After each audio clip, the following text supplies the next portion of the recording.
অবদানের মূল্য দেয়নি আনচেলত্তি। এনরিক রায়ানদের সুযোগ দিলেও নেইমারের প্রতি অবিচার করেছেন। ব্রাজিল ভক্তরা ডনের বিপক্ষে এমনটাই মন্তব্য করছেন।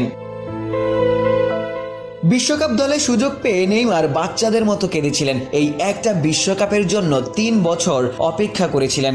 কত কান্না, কত শ্রম, কত রাত নির্ঘুম। ইনজুরির সাথে লড়াই করে পরিপূর্ণ ফিট হয়েছিলেন। নেইমার চাইলেই নাকি 90 মিনিট খেলতে পারবেন। গণমাধ্যমে আনচেলত্তি এমনটা নিশ্চিত করতেন। তবে ম্যাচে এসেই একেবারেই ভিন্ন রূপ। একটি ম্যাচেও ব্রাজিল তারকাকে মাঠে নামাননি।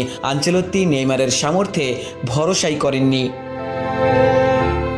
সেলেসাওরা বিশ্বকাপ থেকে বাদ পড়ে গেছে। দলের জন্য নেইমার জুনিয়র কিছুই করতে পারেননি। ম্যাচ শেষে মাটিতে বসে অঝরে কেঁদেছেন। বিশ্বজুড়ে ভক্তরাও হয়তো সেই কান্নার সঙ্গী হয়েছেন। সেই সাথে প্রশ্ন তুলেছেন, ফিট থাকলেও কোচ কেন নেইমারকে পুরো ম্যাচে মাঠে নামাননি।